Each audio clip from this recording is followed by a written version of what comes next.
தமிழ் சொந்தங்களுக்கு வணக்கம். இது பாவேந்தர் இலக்கிய தொடர். கர்நாடக தமிழ் பத்திரிகையாளர் சங்கம், கர்நாடக தமிழ் பள்ளி மற்றும் கல்லூரி ஆசிரியர்கள் சங்கம், லெமூரியா அறக்கட்டளை மும்பை ஆகியவற்றின் கூட்டு முயற்சியால் நடத்தப்பட்டு வரும் பாவேந்தர் இலக்கிய தொடரின் 69வது கிழமை சொற்பொழிவிற்கு உங்கள் அனைவரையும் வருக வருக என்று மனமகிழ்ந்து வரவேற்கிறேன். புரட்சி பாவலர் பாவேந்தர் பாரதிதாசன் எழுதிய பாட்டுக்கு இலக்கணம் என்ற படைப்பு குறித்து பேச வருகின்றிருக்கும் நானூர் IAS அகாடமி இயக்குனர், தமிழ் பணி செம்மல், புதுக்கவிதை சித்தர், கவிஞர் திரு தமிழ்ஈழன் ஐயா அவர்களையும் வருக வருக என்று வரவேற்கிறேன்.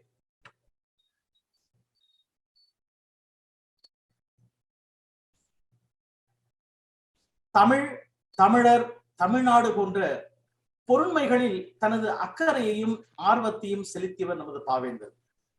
தமிழ்தான் தமிழர்களின் அடையாளம் என்பதை நிலைநாட்டும் வகையில் தமிழர்கள் வாழும் மண்ணுக்கு தமிழ்நாடு என்ற பெயர் சூட்டி மகிழ்ந்தார் பேரறிஞர் அண்ணா அவர்கள். அதன் பொருட்டே தமிழ், தமிழர், தமிழ்நாட்டு சிறப்புக்கும் செம்மைக்கும் ஏராளமான பாடல்களை பாடி வைத்திருக்கிறார் நமது பாவேந்தர். தமிழ் செழித்திருந்தால்தான் தமிழன் வாழ முடியும், தமிழன் வாழ்ந்தால்தான் தமிழ்நாடு நடைபெற்று விளங்கும், தமிழ்நாடு நிலைத்திருந்தால்தான் காலத்தை கடந்து தமிழ் வெல்லும் என்பதில் உறுதியாக இருந்த நமது பாவேந்தர் தனது பேச்சிலும் எழுத்திலும் ஏராளமான அறவுரைகளை மலைமலையாய் வாரி வழங்கி சென்றுள்ளார். அதனால்தான் காதோறும் நரை நரம்புகள் பட்டொளி வீசி கையில் தட்டி கைப்பட்ட போதும் பதற்றம் எதுவும் இல்லாமல் எழிலின்பம் பொங்கும் தமிழ் மங்கையோடு காதல் புரிந்தார். வானரெல்லாம் இன்பம் பூத்திருந்தார், உய்த்திருந்தார். கமலம் அடுக்கிய செவிதழால் மலர் காட்டினில் வண்டின் இசை வளர்த்தால், கமழ்திரு தென்றல் சிலில் சிலிப்பால், கரும் கண்மணரால் முல்லை வெண்ணமிப்பால், மயில் அமையும் அன்னங்களின் மென்னடையால், மயில் ஆட்டத்தினால் தளிர் ஊட்டத்தினால் சமயம் ஒருத்தி அப்பூஞ்சோலை என தன்வசம் ஆக்கிவிட்டாள் ஒரு நாள். சோலை அணங்கொடு திண்ணையிலே நான் தோளினை ஊண்டி இருக்கையிலே சேலை நிகர்த்த விடியுடையாள் என் செந்தமிழ் பத்தினி வந்து விட்டாள். சோலையெல்லாம் ஒளி வானமெல்லாம் நல்ல தோகையர் கூட்டமெல்லாம் அளிக்கும் கோல இன்பத்தை என் உள்ளத்திலே வந்து கொட்டிவிட்டாள் என தொட்டிழுத்தாள். இது கனி நிகர் தமிழில் ஊறி திளைத்து காதல் இன்பம் சுவைத்த போது கண்ணல் மொழியில் தமிழ் காதல் புரிந்த நமது பாவேந்தர் மொழிந்தது. தமிழை இனிமையாக, இன்பமாக, உணவாக, அமிழ்தாக, கனவாக, நனவாக, பேராக, உயிராக, மூச்சாக, பேச்சாக, வளமாக, வானமாக, வையமாக, மழையாக, தேனாக கண்டவர் நமது பாவேந்தர். ஒன்றென செய்ததுவே நல் உவகை பறை செய்ததே தமிழ் போசனம். நன்று தமிழ் வளர்க, தமிழ் நாட்டினில் எங்கனம் பல்குக பல்குக. என்னும் தமிழ் வளர்க, கலை யாவும் தமிழ் மொழியால் விளைந்தோங்குக. இன்பம் எனப்படுதல் தமிழ் இன்பம் என தமிழ் நாட்டினர் எண்ணுக என்று தமிழ் இன்பத்தை உட்கொள்ள தமிழர்களை அழைக்கிறார். எங்கள் வாழ்வும் எங்கள் வளமும் மங்காத தமிழ் என்று சங்கே முழங்கு என்று முழங்கிய நமது பாவேந்தர் தமிழர்களின் நலனில் மிகுந்த அக்கறை கொண்டிருந்தார்.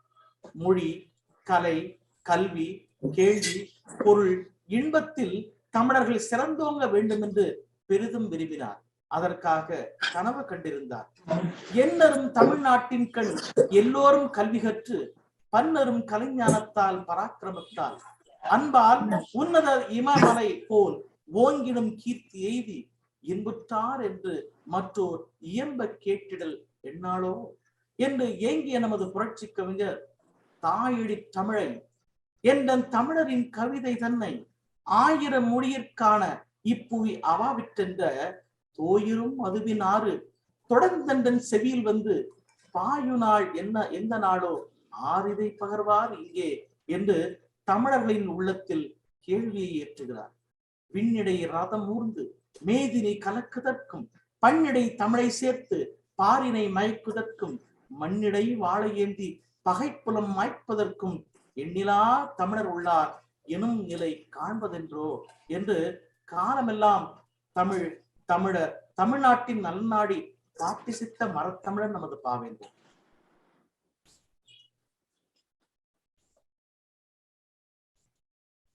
தமிழ் பாட்டுக்கு உணர்ச்சியை குறைத்து எழுச்சியை தந்த நமது பாவேந்தர் தமிழ் இலக்கியத்திற்கு இலக்கணம் தந்த தொல்காப்பியர் வழிந்து பாட்டியற்றியவர். அதன் பொருட்டு பாட்டுக்கு இலக்கணம் வகுத்தளித்தவர் நமது பாவேந்தர். பாட்டுக்கு இலக்கணம் நூலுக்கு அணிந்துரையில் 20ஆம் நூற்றாண்டு தமிழ் கவிஞர்களில் இலக்கண நெறியோடு பாற்றெழுத வேண்டும் என்று கருத்துடையவர் பாரதிதாசன். அகவல், வெண்பா, பற்றுடை வெண்பா, கட்டளை கலித்துறை, கலிவிருத்தம், கலி வெண்பா, எண்சீர், அறுசீர், நாலடி தரவு, கொச்சகம், இணைக்குரல், ஆசிரியப்பா முதலான பாவினங்களையும் தாலாட்டு, தெம்மாங்கு, கும்மி, ஆனந்த கழிப்பு, சிந்து கண்ணி, காவடி, நொண்டி சிந்து போன்ற இசைப்பாடல் வடிவங்களையும் பாரதிதாசன் தன் படைப்புகளில் கையாண்டுள்ளார். பாடல் எழுத விரும்புவோர் யாப்பிலக்கண மரபுகளை அறிதல் வேண்டும் என்பதில் அழுத்தமான கருத்துடையவர் நமது பாவேந்தர். கவிஞன் ஆவதற்கு இலக்கணம் இலக்கியம் ஒன்றும் படிக்க வேண்டாம் என்று சிலர் சொல்கிறார்கள். அப்படி அல்ல, அவற்றை கட்டாயம் படித்துதான் ஆக வேண்டும் என்பது பாரதிதாசன் கருத்து. இலக்கண இலக்கியங்களை கவிஞர்கள் நேரடியாக கற்று அறிவு பெற்று புதிய படைப்புகளை செய்ய வேண்டும் என்பது பாரதிதாசன் நோக்கமாயினும், இலக்கண நூல்களை நேரடியாக கற்று அறிவு பெறுவதற்கு ஒப்பவே ஒருவர் இலக்கியங்களை கற்றும் அவ்வாறான இலக்கண அறிவை பெற முடியும் என்றும் அவர் கருதியுள்ளார் என்று பாரதிதாசன் இலக்கிய ஆய்வாளரான முனைவர் சாசு இளங்கோ குறிப்பிட்டுள்ளார். இலக்கணமும் இலக்கியமும் தெரியாதான் ஏடு எழுதுதல் கேடு நல்கும் என்று எழுத்தாளர்கள் இலக்கண இலக்கிய அறிவு விடுதலை தமிழ் இயக்கம் நூலில் வலியுறுத்தி கூறியுள்ளார் நமது பாவேந்தர். அந்த பாவேந்தரின் இலக்கியங்களை கிழமைதோறும் கருத்தாய்வு செய்வதன் மூலம் சமத்துவம் புத்து குலுங்கும் புதியதோர் உலகம் சமைக்க கருத்து விதைகளை தூவும் பணியில் ஈடுபடுவதே பாவேந்தர் இலக்கிய தொடரின் நோக்கமாகும். அந்த வகையில் பாவேந்தர் இலக்கிய தொடரில் 69வது சொற்பொழிவு இதோ உங்கள் செவிகளுக்கு சொல்லிசையாக மணந்து கொண்டிருக்கிறது. பாவேந்தர் இலக்கிய தொடரின் இன்றைய சொற்பொழிவுக்கு தலைமை வகித்து நான் ஓர் IAS அகாடமியின் இயக்குனர், தமிழ்ப்பணி செம்மல், புதுக்கவிதை சித்தர், கவிஞர் திரு தமிழ் இயலன் ஐயா அவர்கள் குறித்த அறிமுகத்தை ஏற்படுத்தி தருமாறு கர்நாடக தமிழ் பள்ளி மற்றும் கல்லூரி ஆசிரியர் சங்க தலைவர் திரு வெற்றி செல்வன் ஐயா அவர்களை அன்போடு கேட்டுக்கொள்கிறேன். அனைவருக்கும் வணக்கம். தாயே வணக்கம், தமிழே வணக்கம். எங்கள் வாழும் எங்கள் வளமும் மங்காத தமிழ் என்று சங்கே முழங்கு என்று முழங்கிய பாவேந்தர் பாரதிதாசனாருக்கு வணக்கம்.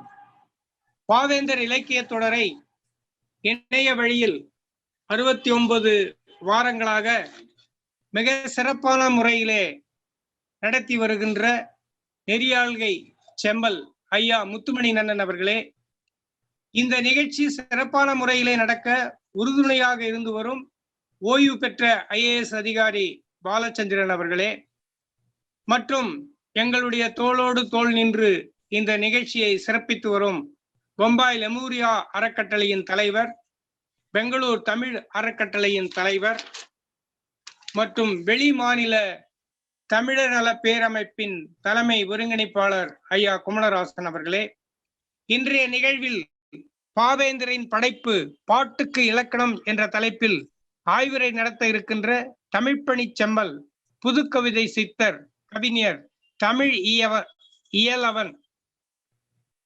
இயலன் அவர்களே, இறுதியிலே நன்றியுரையாற்ற இருக்கின்ற கர்நாடக தமிழ் பள்ளி மற்றும் கல்லூரி ஆசிரியர் சங்கத்தின் செயலாளர் அம்மா புலவர் காத்தியாயினி அவர்களே, எல்லாவற்றிற்கும் மேலாக இந்த நிகழ்ச்சி சிறப்புற நடக்க வாரந்தோறும் இதிலே கலந்து கொண்டு பேராதரவு தரும் தமிழ் நெஞ்சங்களே, உங்கள் அனைவருக்கும் இனிய காலை வணக்கம். ஐயா பாரதிதாசன் அவர்களுடைய படைப்பு குறித்து இன்றைய நிகழ்விலே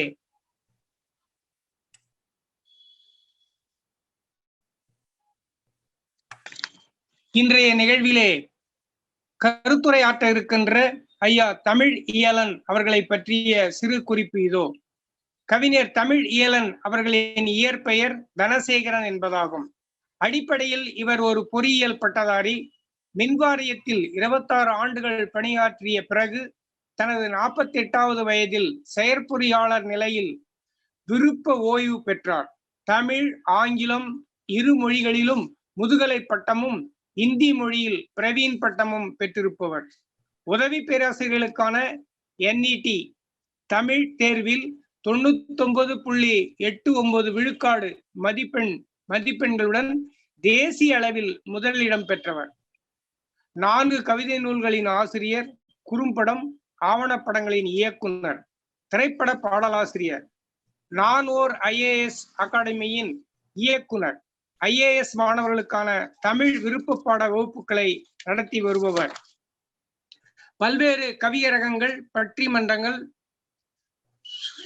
சுழலும் சொல் அரங்குகள், கருத்தரங்குகள், நாட்டு நலப்பணி, திட்ட அரங்குகள் இவற்றில் பங்கு பெற்று சிறப்பித்து வருபவர். இவர் எழுதி வெளிவர இருக்கும் நூல்கள் விண்ணாலனையும் பெயர் மற்றும் சங்ககால குரல்கள். இவர் பல சமூக நல அமைப்புகளில் பல பொறுப்புகள் மூலம் சிறந்த சமூக சேவைகளை ஆற்றி வருகின்றார். பல பத்திரிகைகளிலும் மக்கள் தொலைக்காட்சி, சன் தொலைக்காட்சி, கலைஞர் தொலைக்காட்சி ஆகியவற்றிலும் பங்கேற்று சிறப்பு செய்துள்ளார். இவர் பெற்ற விருதுகள் தாரா பாரதி விருது, தமிழ்ப்பணி செம்மல், தனி மணிக்கவி, குறும்பா தொண்டல், புது கவிதை சித்தர், நல் இலக்கிய குடும்பம், திருக்குறள் நெறி குடும்பம் என்பன. இவரது உள நிறைவு எனில் தமிழகமெங்கும் நூற்றுக்கணக்கான மாணவர்களின் தனித்திறன் அறிந்து ஊக்குவித்து வருவது. பல்வேறு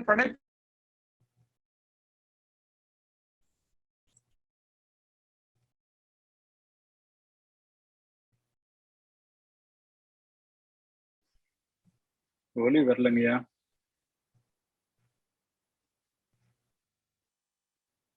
வெற்றி செல்வனே பேசுறது கேட்கல.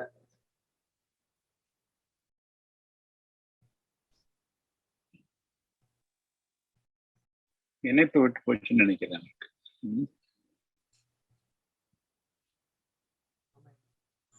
வந்துட்டாரு. ஐயா பேசுங்க, தொடருங்க. ஐயா ஒலி வாங்கி முடிக்க விட்டு பேசுங்க.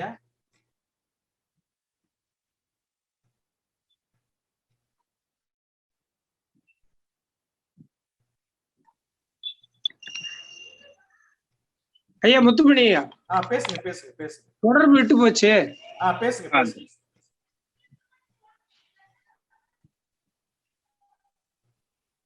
ஊக்குவித்து வருவது, பல்வேறு படைப்பாளிகளை ஒருங்கிணைத்து அரவணைப்பது என இவர் பணி நீண்டு கொண்டே செல்கிறது.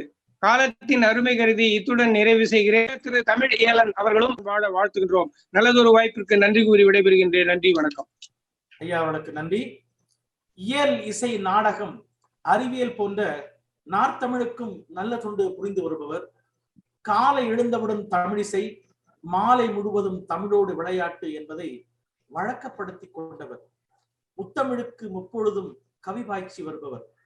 ஆங்கிலம், இந்தி உள்ளிட்ட பன்மொழி படித்திருந்தாலும் தமிழை உயிராக மதித்து தனது பெயரை மட்டுமல்ல உள்ளத்தையும் உய்விடத்தையும் உன்னத தமிழால் நிறைத்து கொண்டவர். கொண்ட கொள்கைக்கு எள்முனை அளவும் கொள்ளி வைத்து விடாமல் 8 திக்கும் சென்று திறன் படைத்த தமிழரை நல்லினம் குணர்ந்து சேர்த்து நாளினம் போற்றும் நற்றமிழராய் உருவாக்கி வருபவர். திறமைகளை மலைமலையாய் குவித்துக் கொண்டு தன்னடக்கமாக தமிழுக்கும் தமிழர் மேன்மைக்கும் பங்காற்றி வருபவர். இவரது நா திறந்தால் தமிழ் வெள்ளமாய் பீரிட்டோடும், உளம் திறந்தால் கள்ளமில்லா தமிழ் செம்மாந்து அமர்ந்தங்கு கோலோச்சும். நிமிர்ந்த நன்னடை, நேர்கொண்ட பார்வை, நிலத்தில் யாருக்கும் அஞ்சாத நெறிகளை கொண்டவர். இன்முகத்தை தன்முகமாக கொண்டவர். இவரது நாவிசைப்பது தேனிசையாம் தமிழ் என்றாலும் அந்த தமிழ் சொல்லில் கடும் பல் பட்டுவிடக் கூடாது என்பதால் பட்டு தோய்த்து நம் தமிழை மொழிபவர். தமிழ் சமூகம் கொண்டாடி மகிழ வேண்டியவர். தமிழ் சமூகத்திற்கு தொண்டாற்ற காலத்தை வரவேற்பவர். அவர்தான் நமது நெஞ்சிற்கினிய தூயவர் நற்றமிழ் திரு தமிழ் இயலன் ஐயா அவர்கள்.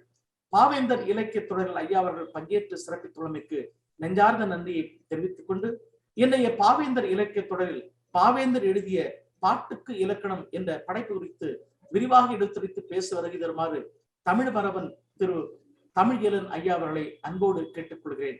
ஐயா அவர்களே வருக, பாட்டுக்கு இலக்கணம் தருக. வணக்கம். கல் தேய்த்து தீகண்ட காலம் தொட்டு கல்வெட்டு ஓலைகளின் வடிவம் தொட்டு நல்ல சொல் தொட்டு நிற்கின்ற தமிழ் தாயே, உன் தாழ் தொட்டு பணிகின்றேன், வாழ்த்துகள். இந்த நிகழ்ச்சிக்கு அன்பு பாராட்டி என்னை ஒருங்கிணைத்திருக்கிற பாவேந்தர் பற்றாளர் ஒரு இணைப்புரையை கேட்கிற போது ஒரு பண்பொலை வானொலியில் பணியாற்றுகிற ஒருவருடைய தெளிவான உச்சரிப்பு, அழகான கவிதை நடி மிக சிறப்பாக ஒருங்கிணைத்துக் கொண்டிருக்கிற அருமைக்குரிய நண்பர் முத்துமணி நன்னன் அவர்களுக்கு எனது அன்பு கலந்த வணக்கம். அது போலவே இந்த நிகழ்ச்சியை ஒருங்கிணைத்துக் கொண்டிருக்கிற கர்நாடக தமிழ் பத்திரிகையாளர் சங்கத்தை சார்ந்த மற்றவர்களுக்கும், கர்நாடக தமிழ் பள்ளி மற்றும் கல்லூரி ஆசிரியர் சங்கத்தினுடைய பொறுப்பாளர்களுக்கும், மும்பையிலிருந்து இயங்கிக் கொண்டிருக்கிற லெமுரியா அறக்கட்டளை நண்பர்களுக்கும் எனது அன்பு கலந்த வணக்கத்தை தெரிவித்துக் கொள்கிறேன். நானே என்னுடைய பெயருக்கு முன்னாடி கவிஞர் அல்லது பேராசிரியர் மட்டும்தான் போடுவேன். ஆனா நீங்க புதுக்கவிதை சித்தர், தமிழ் பணி செம்மல் என்ற விருதுகளை எல்லாம் எனது தன் விவர குறிப்பிலிருந்து எடுத்து அது மீண்டும் அகழ்வாராய்ச்சி சென்று கொண்டு வந்து அழைப்பதிலே பதிவு செய்திருக்கிற அன்புக்கு நான் நன்றி தெரிவிக்கிறேன்.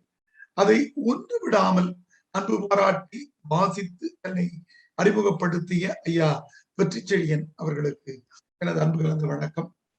அன்றுக்குரிய குமரராசன் அவர்கள் எங்களது கலந்துரையாடும் குழுவின் நிகழ்வுக்கு சிறப்பு அழைப்பாளராக வந்தார். ஆனால் தொடர்ந்து வாய்ப்பு கிடைக்கிற போதெல்லாம் பார்வையாளராக வந்து கொண்டு எங்களை சிறப்பித்துக் கொண்டிருக்கிற ஐயா அவர்களுக்கு நன்றி. இங்கே எனது அருமை நண்பர்கள் பலர் இங்கே இருக்கிறார்கள். சிங்கப்பூரில் இருந்து வசுந்தரா தேவி அவர்கள் இணைந்திருக்கிறார்கள். ராமமூர்த்தி ஐயா அவர்கள் இருக்கிறார்கள். அம்மா நன்னன்குடியை சார்ந்த மேன்மான் அவர்களும் அவ்வை அவர்களும் இருக்கிறார்கள். தங்கத்துறையரசு பிரம்மநாயகம் என்று அன்பு பொருந்திய பாவேந்தர் மீது அன்பு பொருந்தி இருக்கிற உங்கள் அனைவருக்கும் அன்பு கலந்தவர்கள். ஒரு மகிழ்ச்சியான நாள் ஏனென்றால் பாவேந்தரை குறித்து படித்து அறிகிற போதெல்லாம் அவரிடத்திலே இருக்கிற பெண்குரிமை செய்திகளையும் பகுத்தறிவு செய்திகளையும் மட்டுமே நாம் அறிந்து வைத்தோம். இருட்டறையில் உள்ளதடா உலகம், சாதி இருக்கின்றது என்பாரும் இருக்குத்தானே என்று வருத்தப்படுகிற கோபத்திற்குரிய பாவேந்தருடைய குரலை நாம் பெண்களுக்கு கல்வி வேண்டும், குழந்தையை பேணுதற்கே, பெண்களுக்கு கல்வி வேண்டும், குடித்தனம் பேணுதற்கே, பெண்களுக்கு கல்வி வேண்டும், உலகினை பேணுதற்கே, பெண்களுக்கு கல்வி வேண்டும், கல்வியை பேணுதற்கே என்று பெண் கல்வியை முன்னிறுத்தி இருக்கிற பாவேந்தருடைய பாடல்களை நாம் தெரிந்து வைத்தோம். ஆனால் பாட்டுக்கு இலக்கணம் எழுதியிருக்கிறார் பாவேந்தர் என்ற செய்தியை தொடர்ந்து 25-30 ஆண்டுகளாக இலக்கியத்தோடு இயங்கிக் கொண்டிருக்கிற நான் அறிந்திருக்கவில்லை என்ற உண்மையை அரங்கத்தில் பதிவு செய்தேன். ஏனென்றால் பாவேந்தருடைய கவிதைகளை படிக்கிறோம். ஒருவேளை இந்த நூலை பார்த்திருந்தால் கூட இலக்கணம் எழுதியிருக்கிறார். நான் முத்துமணி நன்னன் எல்லாத்தையும் கிட்டத்தட்ட அவர் சொல்லிவிட்டார்.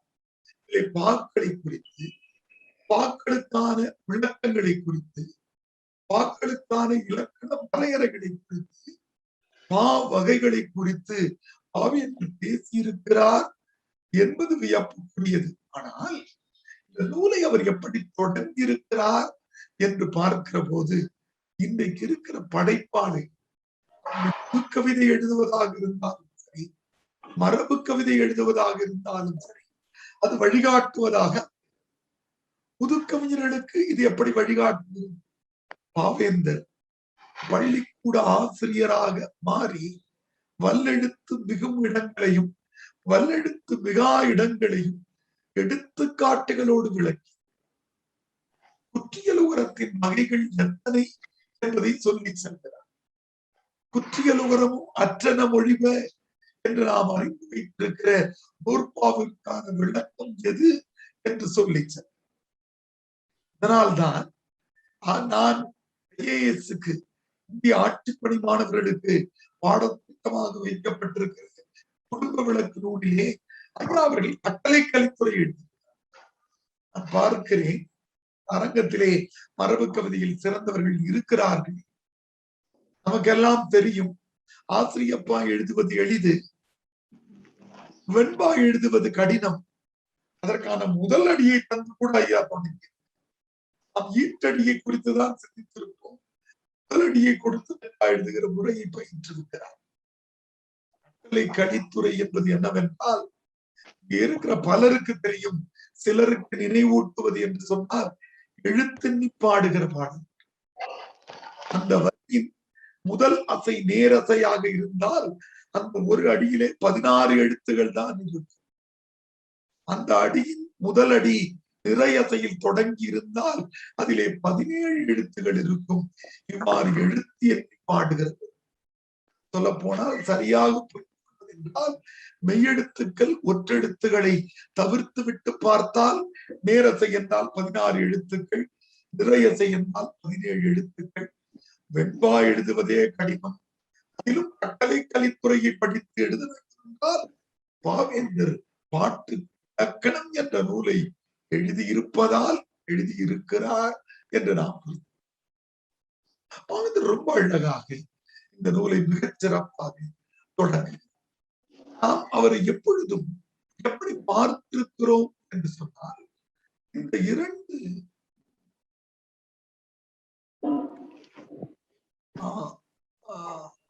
ஒரு நிமிடங்க, எப்படி பார்த்திருக்கிறோம் என்றால், அவர் பகுத்தறிவு சிந்தனைகளை, வெண்வழி சிந்தனைகளையும் மட்டுமே சொல்லி இருக்கிறார் என்று நாம் நினைத்துக் கொண்டிருக்கிறோம்.